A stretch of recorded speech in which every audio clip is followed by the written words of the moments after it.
Have I ever done a convertible top? Absolutely not. Never did it. We're going to do it. John and I are going to do it because we don't have a choice.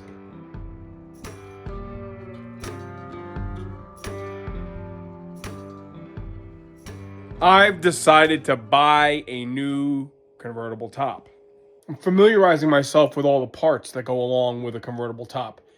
So what we did when we bought this car is we decided it was going to be the first version of our rat rod patina kind of build. And quite literally, it's the car that has inspired a lot of people to hang around here and watch what we're doing. And certainly has inspired Joe to want Mr. Jones to be a W31 version of this.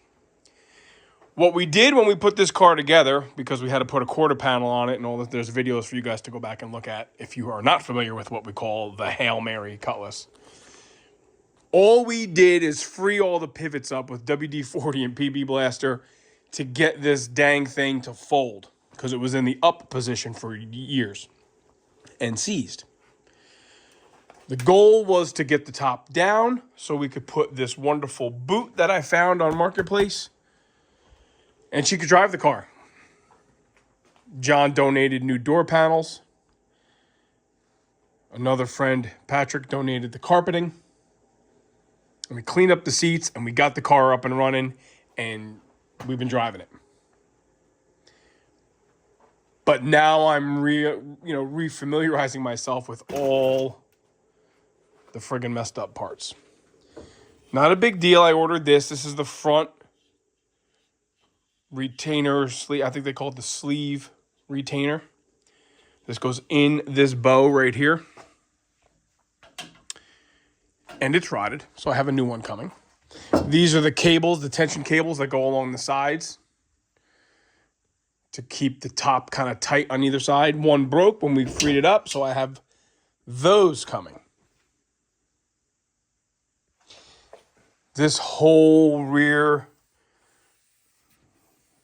track in the back, it's bent from when the car was hit.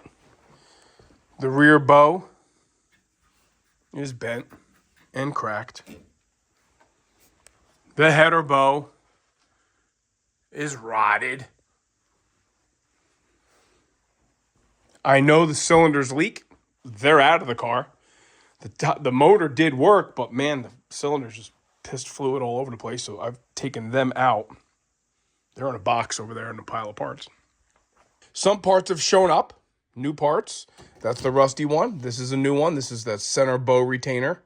Some new cables. I did end up, I think I said in the video that I was going to get crafty and save the header bow. But Jegs had one on sale, and I kind of got a little promo code deal there, so I ordered a new one. It'll be here tomorrow. What I'm working on now, and I'm not having fun, look at this friggin' mess. This is all the fibers and the strands of the original tack strip that goes in this rear floating bow. This bow is what goes along the back of the car, kind of right above the rain gutter. So we're just going to go front to back with a new bow. I do have to straighten out a little bend in this bow. This one I had to drill some new holes and tap. These are the screws that hold down the pads. And this rear bow here is relatively mangled. This car was hit really, really hard in the right rear many years ago. See this damage in here? This is actually a crack. And that's actually rust where the crack was, and this thing has got a twist to it. But we are completely over budget on this convertible top, and I haven't even ordered the lift rams and the motor yet, the pump yet. I do have new weather stripping coming because I said, why not? That's all got to come off. So, and like I told you before, this car did have the original blue top on it, and then it had a white top. We're going with a navy blue cloth top. So what I need to work on now is cleaning up this friggin' mess, like I said, and there's some damage to this bow. It's got some wiggles. And it's got some bends in it that I need to kind of knock out and get straight. And that's what I'm working on here for a little bit until I say F it for the day. For the $360 this was, makes no sense to mess with this old rusty thing. But what I am going to do, I've cleaned up the latches. I am going to bolt this thing on the frame because I need to make sure the aftermarket part fits the way it's supposed to. And I need to make sure that I can work on the following bows without taking them all out at the same time. This one's got a little bit of a bend, like I said. This one I had to just retap some holes, not a big deal. This one needs some work, and this is the one I want to get to next. But I got to give this thing some structure. So I'm going to put that one in, put the latches back on, and yes, I did order lift rams and lines. We're going to get this top to work like it did before, up and down, without any fluid leaks. We're going to make sure we have everything adjusted. The top can mechanically operate before we go putting this very expensive cloth top on there. Got some bolts here that I've wire wheeled, the original ones. I did have to install the alignment pin on the driver's side.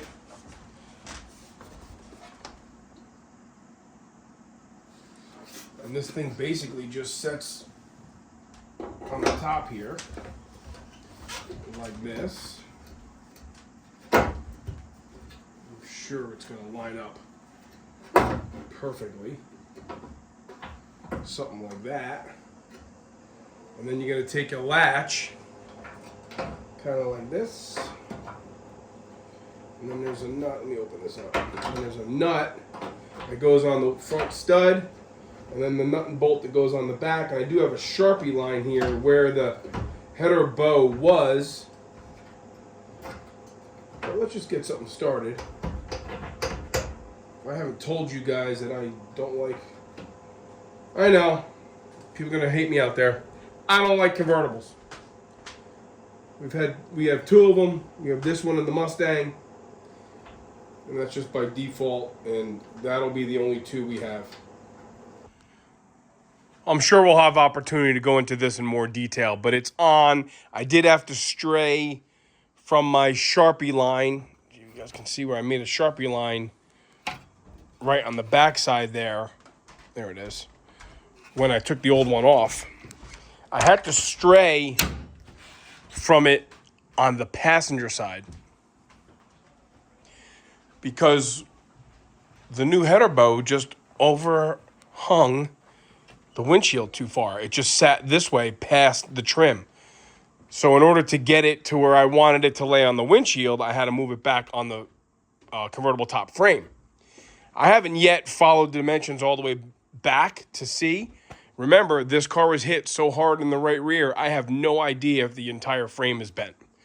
Nothing I can do about that right now. So this part is on, and I'm just going to simply go from the front to the middle and just work my way back until I have the bows ready to receive a top. The next thing we'll do is take this one out, and we'll fix this bend in it that's right there.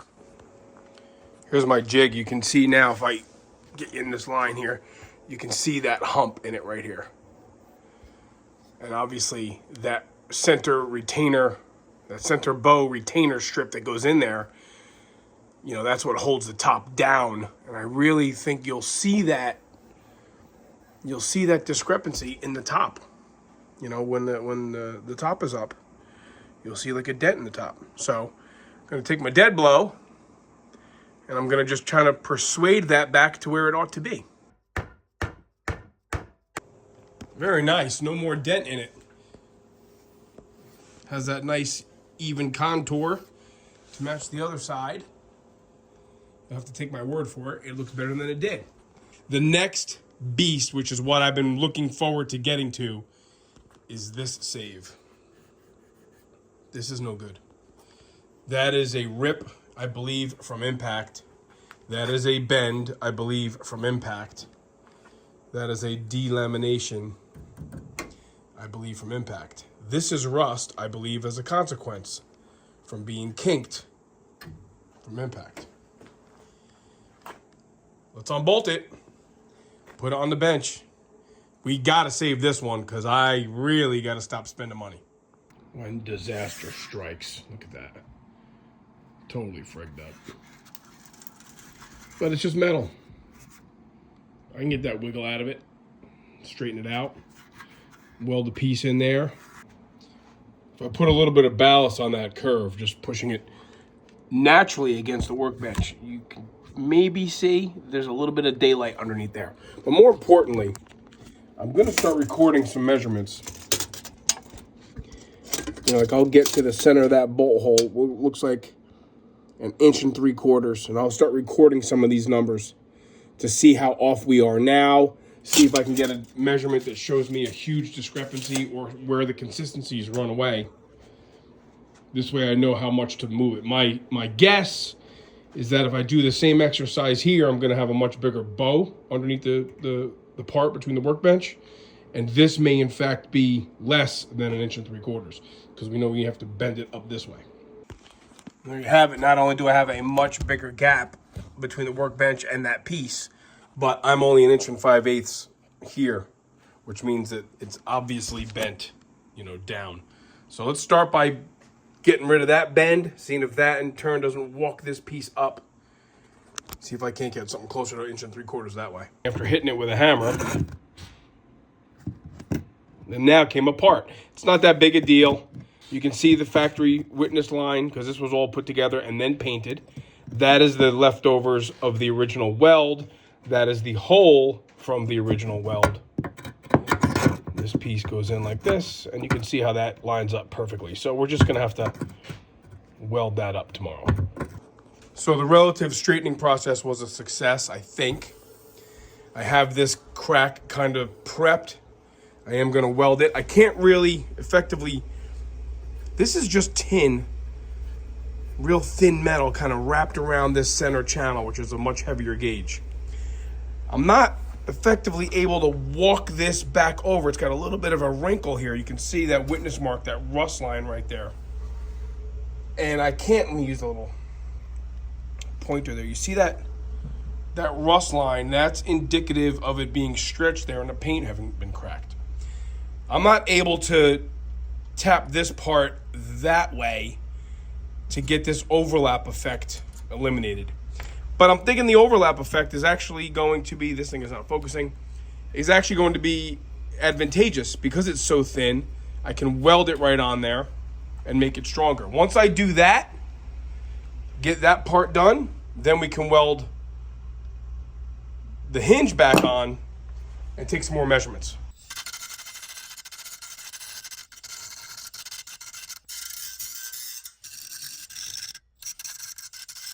Grind a spot for the ground clamp and also grind a spot where I'm going to weld the original spot weld back on.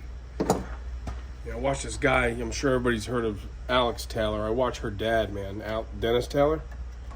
I like his style, man. The guy just does cool stuff all on his own, you know. Got a great shop. Yeah, I dig it. He's just in his shop. You know, his wife helps him out, which is great. And, you know, make stuff happen, talks it through. Kind of the best part of it sometimes. You just freelance, let it flow. Let it flow. Let me just do a couple of tackies and we get those pliers out of our way and make our lives a lot easier.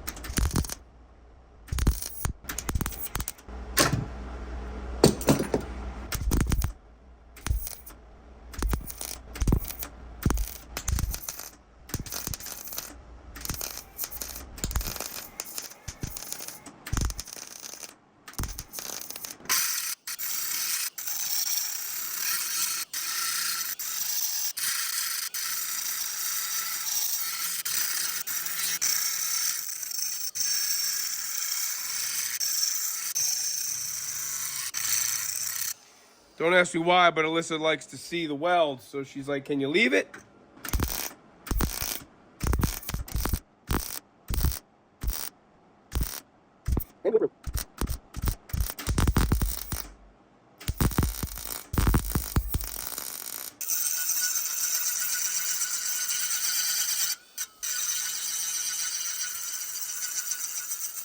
So metal finishing is basically just polishing your weld. That's really all it is, and it's a matter of a little bit of creative allowances here.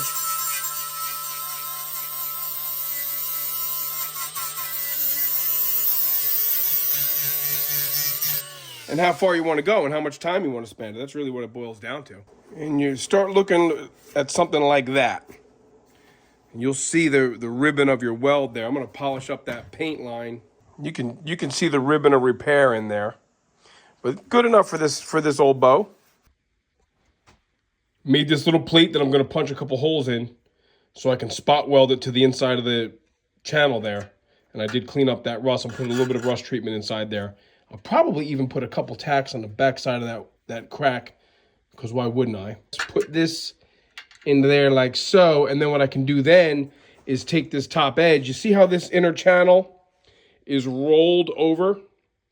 Then I can take my peener, my ball peener, and just kind of boom, boom, smash that over the top in a delicate manner so as to make it look more OE-like. See how that goes. With that piece of metal in there, what it gives me the opportunity to do is to sculpt this edge, like I said, and bend that tab over, because this is what the top kind of sort of lays on, and I don't want to see a little dent in there. So we'll just follow that profile on the back side to the front side. Starting to take shape a little bit. There's just that little tab that I want to bend. What I'll probably do is do a little scribe on the back side to relieve it so I can start bending it over and having it bend exactly where I want. I can always tack that back side up a little bit. Put a little line here.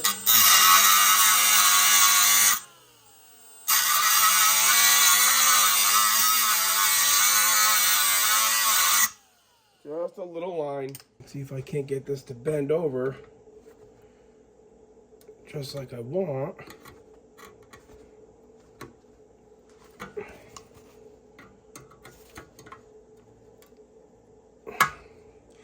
Okay. I'll have to do a little bit of tin knockery. Now I have to relieve it so it can lay where the old one still is.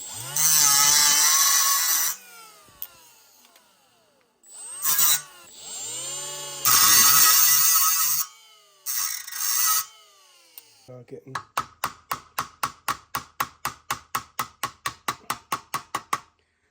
too crazy. Okay, you start seeing that right there, huh? Didn't work out too shabbily. We'll put a little bit of a curve in it, and we'll give it the real curve with the disc when we give it a little bit of a polish.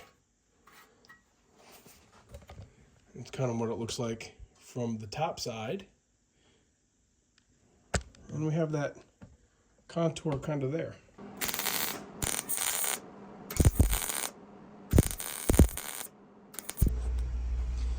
As is often the case, in my opinion, form follows function, and I wanted this thing to be structurally sound. And there it is, repaired.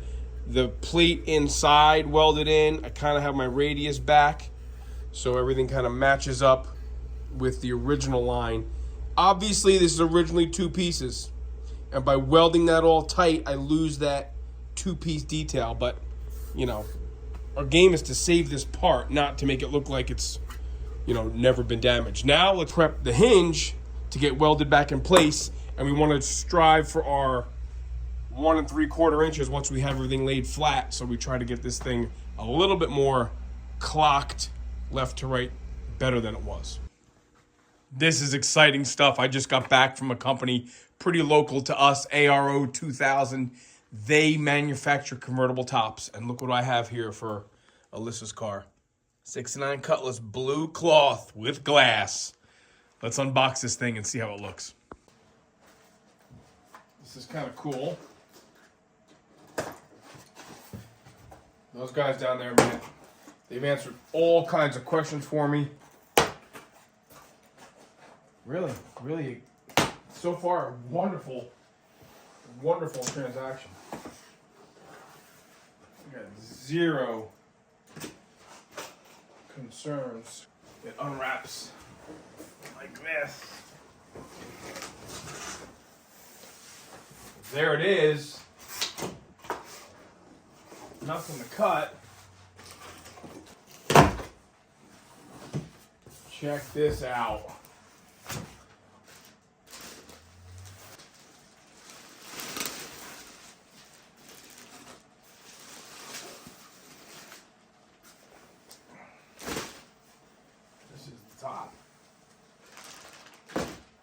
This is the top. We'll set it up over here.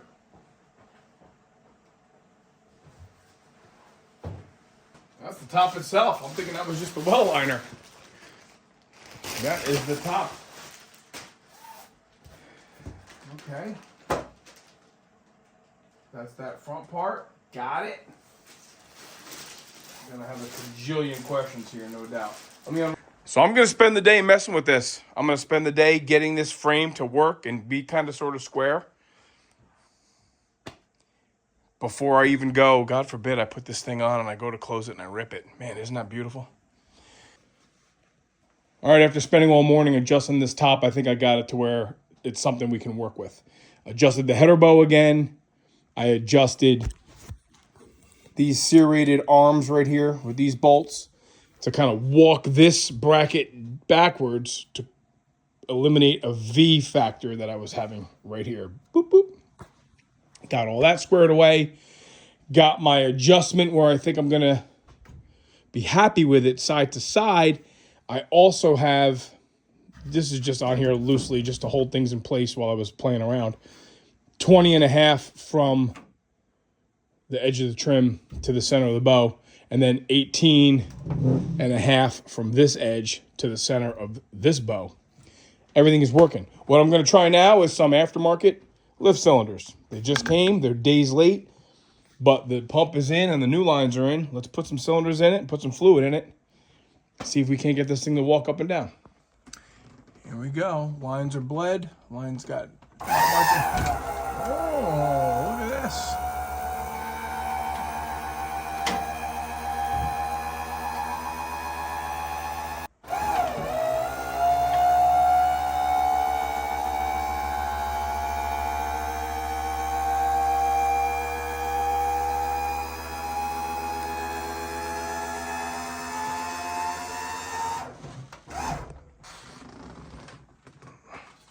Got to give it a little bit of an attitude adjustment there.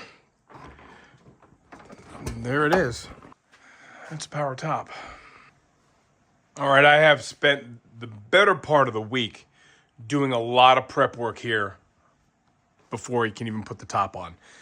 Let's go through some of the stuff that had to be done. I'll do it one time in relative detail, and you guys can just understand it was a lot easier to just work than it was to have this camera over my shoulder the whole time. Number one, we probably already discussed. This header was replaced because the original one was rotted. Aftermarket through jegs, worked out fine. It's got new weather stripping underside. The tack strip under here is installed. Tack strip for the foam pads, installed, ready to go. This windlace is supposed to be here any minute, so hopefully it does show up. I did have to do a little bit of work on the latches here. I had to weld in a little extension because there's play in the latches and the handles would actually overclose. So I just welded in a little bit of a tower on that, a stop, if you will, so that that handle can no longer overclose. That's done. New tack strips here in this center bow. This is what retains that, holds that retainer sleeve that goes through the loop in the top. Drilled out, retapped, new screws. Got it. New tack strip in the rear bow. You saw earlier in the video how the rear bow was all bent. That got straightened out and welded. Great. Went through the motor, got that cleaned up, working fine. New lines, new lift cylinders.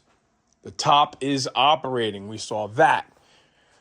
Rain gutter is installed. The rear, what they call the floating trim stick. This has got new tack strip all throughout. All the original tack strip was there.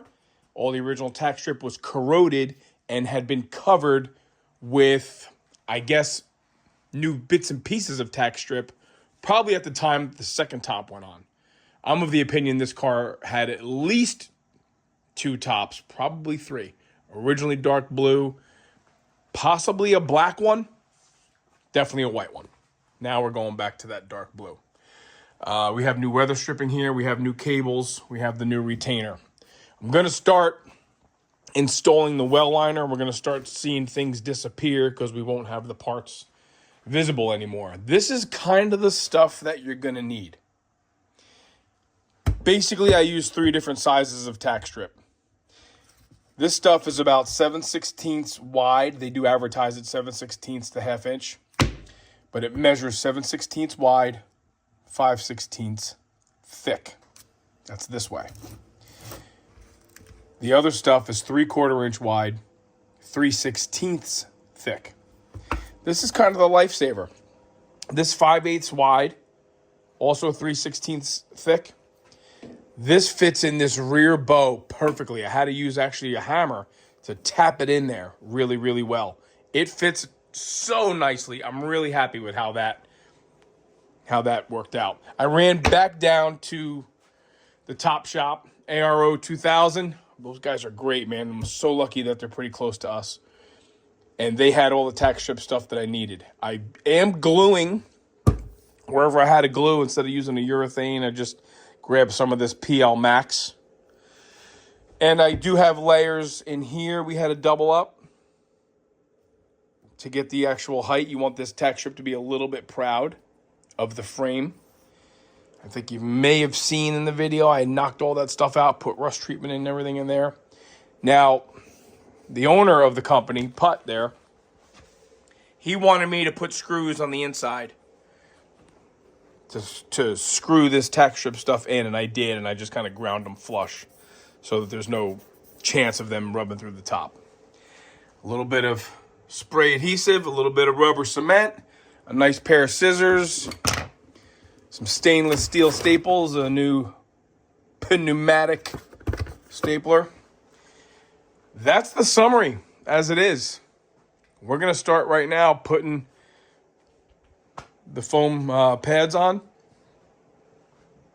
and take my time little by little, get the top installed. I want to show you some measurements though. I established the center line here of the windshield. I basically went from the end of the A-pillar trim to the end of the A-pillar trim. This one side, I saw this on a guy, Vinyl Village Garage, I think is what he goes by. He did some tops on his Firebirds. And, you know, just establish the center line, but use one side of the tape as your actual center line, not the tape itself.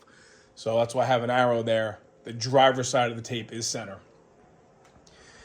You need, in this particular case, because we didn't have a top on the car that we could go by, the instructions on this top, this ARO 2000 top, they are specific. You need to have a rear bow height of 20.5 inches. And that's measured from the edge of the trim to the center of the bow, 20.5 inches. I have that. From the leading edge of this rear bow to the center of the next bow is 18.5 inches. I made these wooden pieces to hold it there. Obviously, you see the tape, and these pull straps are holding that thing all at 20.5. And there's my center line, just so I can see how things were lined up. I'm hoping I'm going to be able to leave these in place while I get that trim stick in there with the liner, because we have to do the trim stick with the liner and the rear window, put that in and test it, pull it back out to get the top on there. It's going to be tedious. Slow and steady wins the race in this case.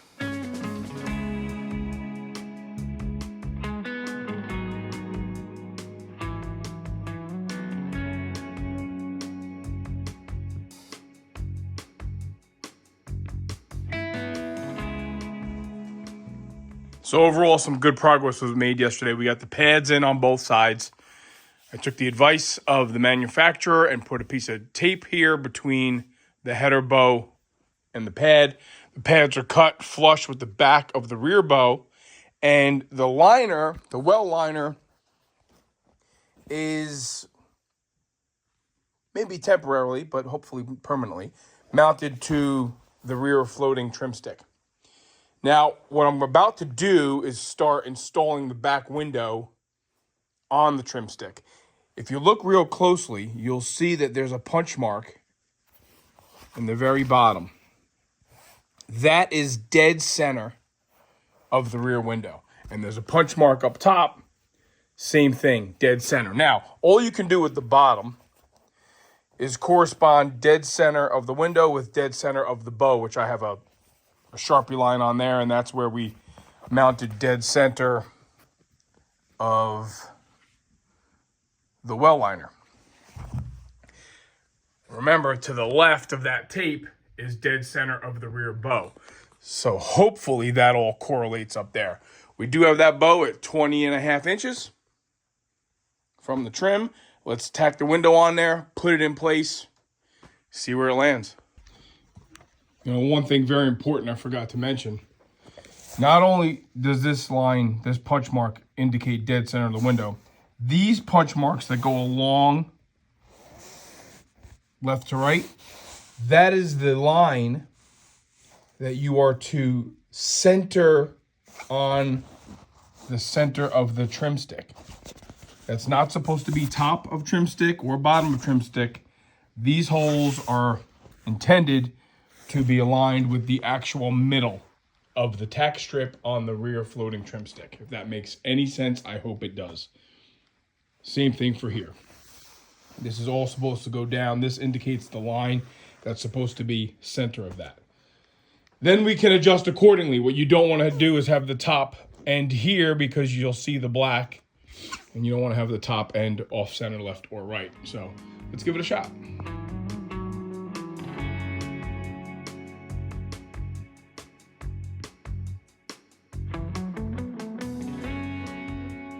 All right, here's the status. Look who's in the shop. Big J in the house.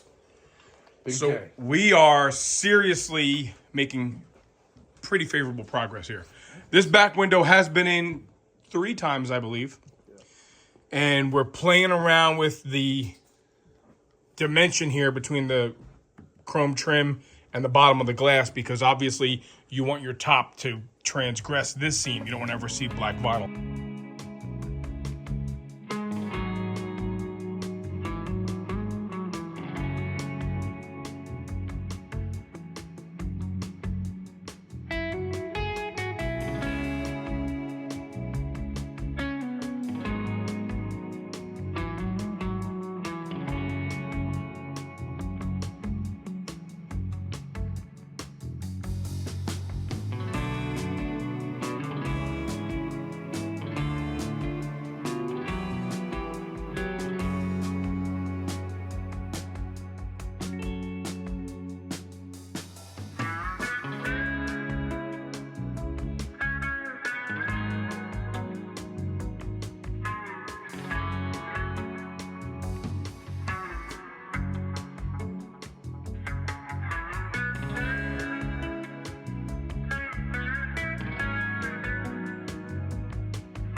Okay, there it is. There's the top out in the sun. We are a little reluctant to hit the button and fold the top. I'm hoping some of these wrinkles come out. We're a little reluctant to hit the button and fold the top down because it's just so pretty the way it is. We're gonna have to do it sooner or later, but I'm taking the advice of the manufacturer, Putt Georgie, great guy, and he said leave it out in the sun, along with some other friends who said to do so. So that's what we're gonna do. Leave it out in the sun. A lot of things got done to this car. You saw the other videos with the disc brakes and such, but this is the closer to the convertible top deal. There it is. It holds up at high speed. Closed course testing, of course. And we're pretty happy with how it came out. Certainly for our first time. John and I are not looking forward to a second time. But, you know, never say never. Okay. You know what we always say. Thanks for watching. Share it with your buddies, and please, again, don't hesitate to ask us any questions. We'll do our best to answer them. We are, of course, no authority on this project, but slow and steady oftentimes does win the race. All right, we'll see you next time.